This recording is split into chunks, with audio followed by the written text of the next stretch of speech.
찬송가 360장 하겠습니다.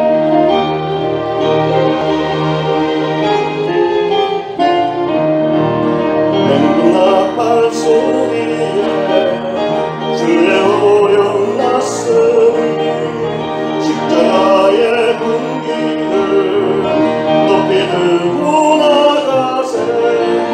사랑상다 싸우고 의의 멸류관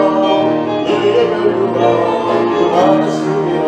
사랑상다 싸우고 의의 멸류관 예루살렘 정에서 멸류관 받으리.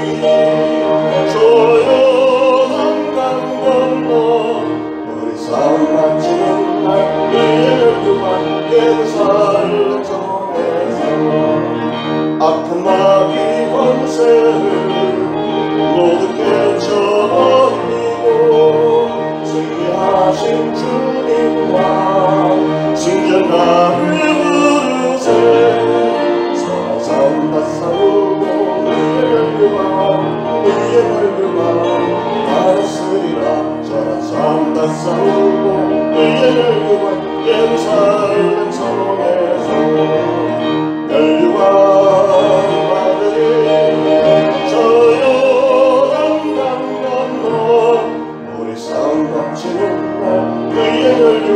예루살렘 성에서 달려갈 길 나가고 산모두 마치고 주와 함께 기쁨을 용사들과 누리세. 싸운다 싸우고 의의 멸류관 받았으리라. 싸운다 싸우고 의의 멸류관 예루살렘 성에서 멸류관 받으리. 조용한 강 건너 우리 싸움 마치는 날 의의 멸류관 예루살렘 성에서 멸류관 받으리. 멸류관 받으리. 조용한 강 건너 우리 싸움 마치는 날 의의 멸류관 예루살렘 성에서. 오늘 예레미야 29장 11절부터 14절까지 우리 다 같이 한 목소리로 봉독하겠습니다. 여호와의 말씀이니라. 너희를 향한 나의 생각을 내가 아나니 평안이요 재앙이 아니니라. 너희에게 미래와 희망을 주는 것이니라. 너희가 내게 부르짖으며 내게 와서 기도하면 내가 너희들의 기도를 들을 것이요 너희가 온 마음으로 나를 구하면 나를 찾을 것이요 나를 만나리라. 이것은 여호와의 말씀이니라. 나는 너희들을 만날 것이며 너희를 포로된 중에서 다시 돌아오게 하되 내가 쫓아보냈던 나라들과 모든 곳에서 모아 사로잡혀 떠났던 그곳으로 돌아오게 하리라. 이것은 여호와의 말씀이니라. 아멘. 하나님 앞에 범죄했던 이 유다 백성들이 마침내 바벨론의 침략을 받았고 많이 죽었고 또 남은 사람들은 전부 포로로 끌려갔습니다. 바벨론은 지금의 이라크가 있는 곳입니다. 하나님은 그때 그 백성들을 향해서 진심으로 나를 찾으라 그러면 만날 것이요 포로된 중에서 다시 돌아오게 하리라. 오늘 13절에 그렇게 말씀하셨습니다. 우리 인간의 생활, 인생이라는 것은 끊임없는 만남의 연속입니다. 그런 만남 가운데서 내가 만나는 대상이 누구고 내가 무엇을 만나고 어떤 상황에서 만나느냐에 따라서 인생의 결과가 천지 차이로 많이 달라집니다. 가지각색으로 나타납니다. 이런 만남 중에는 순간적인 기쁨이 있는가 하면 괴로움과 고통이 되는 그런 만남도 있고요. 어떤 사람은 순간적인 만남을 위한 그 불의의 만남으로 인해서 오랫동안 고통당하는 이들도 있고 어떤 만남은 이런 번민 고통에 빠져들게 하고 거기서 헤어나올 수 없는 그런 멍해와 같은 만남이 있는가 하면 어떤 만남은 그런 모든 번민과 고민을 싹 해결해주는 정말 기쁘고 반가운 만남도 있습니다. 우리 인간들은 항상 보면 무언가를 기다리고 있어요. 기대하는 게 있습니다. 그래서 누구를 만나기만 하면 지금의 문제가 해결될 텐데 이런 막연한 기대 속에 살고 있습니다. 그럼에도 불구하고 왠지 모르게 내가 바라는 것들은 왠지 모르게 나에게서 너무나 멀리 떨어져 있는 거, 나랑은 상관이 없어 보이고 만나서 도움을 청하고 싶은 분이 있는데 그분은 왠지 모르게 나하고는 굉장히 거리가 먼 것 같은 생각에 미래가 암담하고 막혀있는 것 같이 느껴질 때도 있죠. 그러나 그런 상황 속에서도 한 가지 분명히 기억해야 될 것이 있는데, 그게 뭐냐면 내가 이 세상 생활에 얽매여서 하나님을 만나지 못하고 있을 때, 우리는 반드시 하나님을 만나야 되겠는데, 사람들이 그걸 알고 있는데도, 그런데도 내가 여전히 만나지를 못해서 참 고심하고 이러고 있을 때도 하나님은 우리를 쳐다보시고, 여러분 한 분 한 분을 쳐다보시면서 여러분을 만나기를 원하시고요, 여러분을 만나기 위해서 여러분을 기다리고 계시다는 사실이에요. 여러분이 만나고 싶다는 생각만으로 하나님이 딱 만나주는 게 아니고, 하나님은 굉장히 신사적인 분이어서 우리가 원하지 않는데 불쑥불쑥 들어오고 이런 분이 아니시고, 기다리시고 우리가 사모하는 모습을 보기를 원하시고, 우리가 입을 열어서 하나님 저를 만나주세요라고 요청하기를 기다리고 계세요. 그래서 우리 하나님은 여러분을 만나기 위해서 지금도 여러분의 입을 바라보면서 기다리고 계시다는 사실을 기억하시기 바랍니다. 여러분이 권력의 회전 의자에 앉아서 몸을 빙빙 돌리고 있을 때나 재물의 담벼락에 기대 있을 때도, 또는 죄악의 벽 속에 숨어 있을 때도 하나님은 우리를, 저와 여러분을 애타게 부르면서 기다리고 계시다는 사실을 우리는 꼭 좀 기억해야 되겠습니다. 그런데 그렇게 기다리고 있는 하나님을 우리가 만나지 못하는 이유가 과연 무엇일까? 예레미야 선지자는 내 영혼의 영원한 안식처까지 약속해 주신 하나님을 만나야 된다고 말을 하면서 그 구체적인 만남의 지름길을 오늘 우리에게 제시하고 있습니다. 이 시간에 오늘 말씀을 잘 들으시고 여러분이 만나야 할 그분을 잘 만나게 됨으로써 여러분의 모든 문제도 해결이 되어지고 여러분의 모든 소망이 이루어지기를 축원합니다.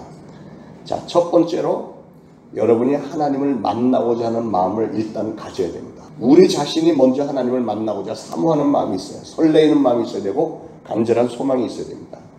찾으면 찾고 말면 말지 뭐 이런 태도를 가지고서는 하나님이 우리를 만나주실 이유가 없잖아요. 사모해야 돼요. 제가 목회 초년 때는 하나님이 주신 은사도 있고 그래서 매일매일 그 새벽 기도에 오면은 모든 성도들 찾아다니면서 기도를 해주고 막 이랬는데, 한참을 하다 보니까 그게 쓸모없는 짓이라는 걸 알게 됐어요. 표정들이 이상한데. 왜냐하면 당사자들이 원하지 않는데 목사가 가서 아무리 기도해 줘봐야 아무 소용이 안 나와. 근데 어떤 때 기도의 역사가 나타나면 본인들이 하나님 저 좀 도와주세요 하고 눈에 보이는 목사님에게, 목사님 제가 이런 상황인데 저 좀 위해서 기도해 주세요. 이럴 때 가서 기도를 하면 100%인데 본인이 요청도 안 했는데 내가 가서 그냥 백날 기도해봐야 소용이 없더라. 그래서 깨닫는 게, 하나님의 마음이 이렇구나. 우리가 사모하는 마음으로 입을 벌려서 하나님 이거 좀 해주세요. 제가 이런 상황이에요. 하나님이 모르시는 것은 아니지만 우리가 간절한 소원을 가지고 얘기를 할 때, 그때 하나님은 놀랍게 응답하십니다. 하나님을 찾는 사람은 히브리서 11장 6절 말씀대로 하나님께 나가는 자는 그가 계신 것과 자기를 찾는 자들에게 상 주시는 이심을 믿어야 할지니라. 하나님을 찾는 이들에게 상을 주신대요. 그 믿음이 있어야 됩니다. 인간은 자기의 노력만 가지고는 영적인 진리를 깨달아 알 수가 없습니다. 제가 은혜를 받고 나서 정말 하나님의 그 뜻을 많이 깨닫게 됐어요. 그렇다고 해서 100% 다 아는 게 아니에요. 은혜를 받고 나니까 정말 하나님의 사랑, 은혜를 막 깨달아지는데, 그때부터 성경을 다시 읽고 싶은 생각이 막 들어서 매일매일 성경을 읽어보니까 그때부터 막 깨달음이 오는 거야. 그러니까 은혜를 받고 나서 성경을 읽고, 그런데도 성경 구절 중에는 모르는 부분들이 여전히 많았어요. 그래서 성경 공부를 해야 되는 거예요. 나름대로 성경을 파고, 먼저 목회자들은 여기에 대해서 어떻게 말씀을 했는지 막 많은 목사님들의 설교도 듣고 성경 공부도 듣고 막 이렇게 해야 알게 되는 거지, 그냥 멍하니 은혜를 받았으니까 참 좋아요 이러고 있으면 저절로 말씀이 알아지는 게 아니더라고요. 사모하는 마음으로 파고들어야 됩니다. 하나님이 우리에게 계시해 주신 그 계시의 말씀이 아니면 하나님에 대해서 안다고 하는 것이 도저히 불가능한 겁니다. 왜냐하면 우리 하나님은 우리와 생각이 다르신 분인데, 우리가 하나님을 알기 위해서 그만큼 사모해야 되고 노력도 해야 되지만 성령님께서 계속해서 알게 해주셔야 돼요. 근데 성령님은 어떤 사람에게 알게 해주시냐면 그렇게 열심히 노력하고 추구하는 사람에게 알게 해주시는 겁니다. 하나님을 알고 진리를 찾아 나가는 데 있어서도 우리 인간의 이성의 한계를 인정을 하고, 그래서 우리는 하나님 앞에 나올 때는 어린아이처럼 해야 돼요. 어린아이처럼 하나님 저 정말 모르겠어요. 솔로몬이 그랬던 것처럼 저는 들어오고 나가는 것, 들어가는 문이 어디고 나가는 문이 어딘지도 잘 모르겠어요. 이렇게 겸손하게 나와야 하나님이 그래 하고 가르쳐 주시는 거죠. 순수한 믿음이 필요한데, 오늘 13절 말씀이 그 말씀에 너희가 전심으로 나를 찾고 찾으면 나를 만나리라. 예배나 모든 모임에 열심으로 참석하고 하나님의 말씀을 아주 귀담아 듣고 진지하게 믿으려고 애쓰는 사람을 하나님은 만나주시는 것이고요. 진리이신 예수님을 우리는 마침내 만날 수 있는 것입니다. 자, 만나려고 사모하는 마음이 있어야 되고, 두 번째는 순종하는 자세를 가져야 됩니다. 믿음에는 반드시 순종이 들어가야 돼요. 순종. 하나님은 우리가 구원을 얻기 위해서 무슨 행위를 요구하지는 않으셨어요. 그러나 믿는 자에게 줄 상급에는 반드시 필요한 게 있는데, 그건 순종이라는 두 글자. 아브라함 순종을 했기 때문에 믿음의 조상이 됐잖아요. 우리 하나님께서 아브라함을 부르셨을 때 75세 그를 불렀는데 곧바로 순종해서 그냥 집을 떠났습니다. 갈 바를 알지 못했지만 그냥 믿는 구석은 딱 한 가지. 지금 자기 귀에 들려왔던 그 하나님의 음성, 하나님의 메시지. 내가 너의 이름을 창대하게 하리라. 내가 너를 복주겠다. 내가 너를 복의 근원이 되게 하겠다. 요 몇 마디가 쟁쟁쟁쟁 들려온 게 이게 진짜구나 하고 그냥 다 던져버리고 그냥 순종해서 떠난 겁니다. 이게 하나님께서 기대하시는 거예요. 인간적인 생각으로는 절대 못할 일이죠. 100세에 낳은 아들 이삭이 한 10서너 살쯤 됐을 때 번제물로 바치래요. 이게 가능합니까? 자기 아들을 칼로 찔러서 죽여갖고 그 내장을 다 씻고 그걸 불에 태워서 하나님께 바치는 게 가능해요. 절대 못할 것 같아, 나는. 그런데 아브라함은 순종을 한 거예요. 기가 신앙의 천재죠. 아브라함의 속마음은 뭐였는지 모르겠는데, 내가 이렇게 하면 하나님 날 멈춰주겠지 이런 생각이 있었는지는 모르겠는데, 어쨌거나 사흘길을 가서 제단에 올려놓고 이삭에게 칼을 이렇게 내줘 쳤지 않습니까?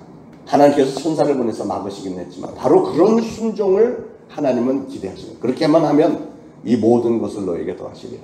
하나님을 만나려면 하나님의 뜻에 순종해야 되고, 하나님의 뜻을 알기 위해서 하나님께서 우리에게 요구하시는 것은 그건 기도하는 거예요. 기도. 우리가 하나님의 뜻을 알기 위해서 할 수 있는 게 말씀을 읽고 묵상하고 연구하고 그리고 기도 생활하는 것. 기도를 해야 완전히 종합 세트가 되는 거예요. 하나님께서 우리가 모르는 부분을 알려주시고 우리 갈 바를 알려주시는 것이죠. 세 번째로 하나님은 끝이 좋으신 분이십니다. 하나님의 생각에 대해서 예레미야 선지자는 오늘 이렇게 말씀했습니다. 11절에 여호와의 말씀이니라. 너희를 향한 나의 생각을 내가 안 하니 평안이요 재앙이 아니니라. 너에게 미래와 희망을 주려는 것입니다. 하나님의 생각과 계획은 그 시작도 좋으신 분이고 끝도 좋으신 분이십니다.